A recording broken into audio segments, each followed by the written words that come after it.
Video ini hanya untuk mereka yang punya logika. Bagi yang tidak punya logika, skip aja. Kalau Anda menganggap terorisme sudah tidak ada lagi di Indonesia, dengarkan peringatan ini. Pelaku terorisme terus melakukan rekrutmen orang-orang baru dalam beberapa tahun terakhir. Dan yang direkrut adalah anak-anak muda dan para pelajar. Kaum muda yang sedang mencari jati diri itu didekati dengan agama. Si perekrut misalnya akan bertanya, mana yang lebih penting buatmu, Pancasila atau Al-Quran? Tak lupa mereka mengutip ayat-ayat suci yang mereka bilang memerintahkan umat Islam agar selalu tunduk pada perintah Allah. Mereka juga mengingatkan umat Islam jangan pernah tunduk pada hukum di dunia karena kebahagiaan terbesar adalah berada di jalan Allah. Mereka bilang seorang manusia yang tewas saat memperjuangkan kewajiban dari Allah, dia akan langsung masuk surga. Pola ini sudah lama kita dengar dan kini kembali terjadi. Modus rekrutmennya tidak lagi di ruang-ruang nyata seperti model rekrutmen terorisme 10 atau 20 tahun yang lalu. Sekarang modus rekrutmennya melalui ruang digital, bahkan game online. Kabar buruk ini disampaikan Detasemen Khusus Densus 88 Anti Teror Polri yang membongkar jaringan terorisme. Menurut juru bicara Densus 88 Anti Teror, AKBP Maindra Eka Wardana, Densus telah menangkap 5 orang tersangka perekrut dalam setahun terakhir. 5 tersangka itu ditangkap dalam 3 kali pengungkapan sejak akhir 2024 hingga November 2025. Tapi ini yang penting, jumlah yang direkrut tidak main-main. Teridentifikasi ada lebih dari 110 anak dan pelajar yang direkrut para tersangka. 5 tersangka itu berperan sebagai perekrut dan pengendali komunikasi kelompok melalui media sosial.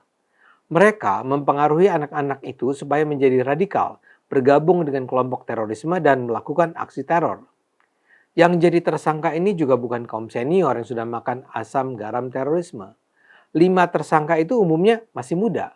Hanya 2 tersangka berusia di atas 37 tahun, yaitu YT 47 tahun dan BMS 37 tahun.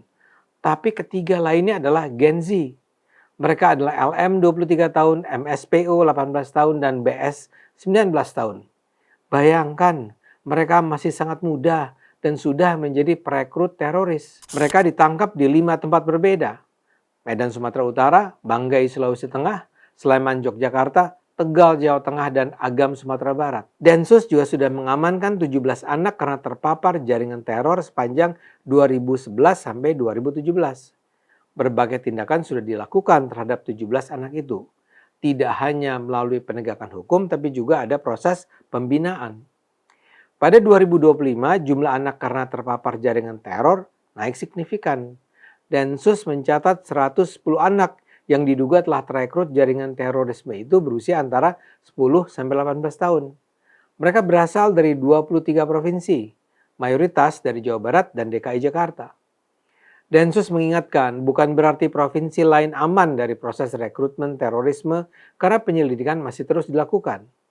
Tapi informasi sementara ini sudah cukup untuk menunjukkan bahwa proses rekrutmen terorisme real dan dilakukan dengan sangat masif. Yang menarik sekaligus mencemaskan, proses rekrutmen terorisme itu dilakukan melalui media daring. Pelaku dan korban hanya berinteraksi secara online. Mereka pun tidak saling kenal sebelumnya. Propaganda awal disebar melalui platform terbuka seperti Facebook, Instagram, dan game online. Dalam berbagai platform itu, pelaku menyebarkan visi-visi yang mungkin bisa mewadahi fantasi anak-anak tersebut hingga mereka tertarik. Jika anak sudah tertarik, pelaku kemudian mengajaknya berkomunikasi di fitur chat yang tersedia di game online. Jika komunikasi makin intens, korban akan dimasukkan kembali dalam grup yang lebih khusus, yang lebih terenkripsi, yang lebih tidak bisa terakses oleh umum. Kemudian target yang dianggap potensial dihimpun melalui platform yang lebih khusus seperti WhatsApp hingga Telegram. Disitulah proses-proses indoktrinasi berlangsung. Densus memastikan anak-anak yang diidentifikasi sebagai korban rekrutmen terorisme akan ditangani secara khusus. Penanganan ini melibatkan juga Kementerian Pemberdayaan Perempuan dan Perlindungan Anak, Komisi Perlindungan Anak Indonesia, Kementerian Sosial, dan berbagai pemangku kepentingan lainnya. Menurut Densus, para pelaku merupakan pemain lama karena ada yang pernah menjalani proses hukum. Tapi setelah lepas, mereka mencoba merekrut kembali beberapa anak. Dari pelaku lama ini, Densus mengembangkannya sampai mendapati 4 pelaku baru lainnya. Pemain lama itu tergabung dalam Jamaah Ansharut Daulah (JAD), jaringan yang berafiliasi dengan kelompok teroris global Islamic State of Iraq and Syria (ISIS). Para tersangka menggunakan latar belakang agama untuk mendoktrin anak dengan paham terorisme melalui media sosial hingga game online untuk menarik perhatian anak-anak. Seperti saya katakan, mereka misalnya ditanya, mana yang lebih baik, Pancasila atau kitab suci? Setelah itu akan ada lagi pertanyaan-pertanyaan menjebak lainnya. Sehingga korban merasa tidak punya jawaban lain selain jawaban yang dikehendaki pelaku rekrutmen teroris ini. Kepala Biro Penerangan Masyarakat Divisi Humas Polri, Brigjen Trunoyodo Wisnu Andiko mengungkapkan soal kerentanan anak terpapar paham radikal. Menurutnya, kerentanan itu dipengaruhi oleh sejumlah faktor, mulai dari bullying, masalah keluarga, pencarian identitas jati diri, minimnya kemampuan literasi digital dan pemahaman agama, sampai marginalisasi sosial. Terkuaknya JAD dalam proses rekrutmen calon teroris di media sosial tidaklah mengherankan. JAD memang dikenal sebagai kelompok teroris di Indonesia yang paling aktif menggunakan media sosial.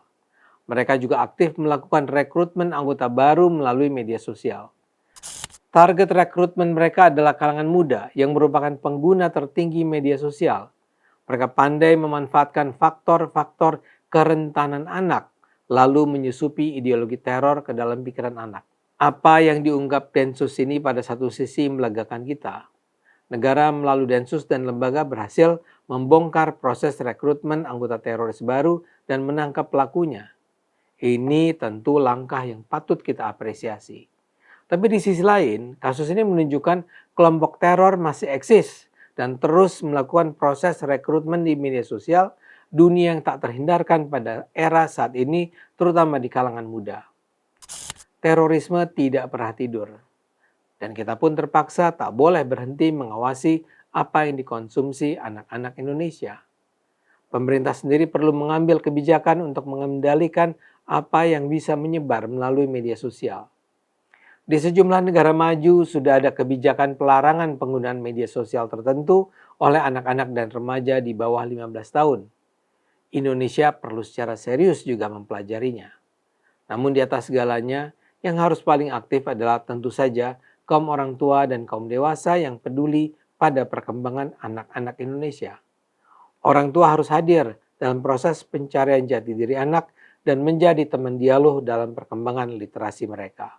Kita lawan terorisme, kita selamatkan Indonesia. Yuk gunakan akal sehat, karena hanya dengan akal sehat Indonesia akan selamat.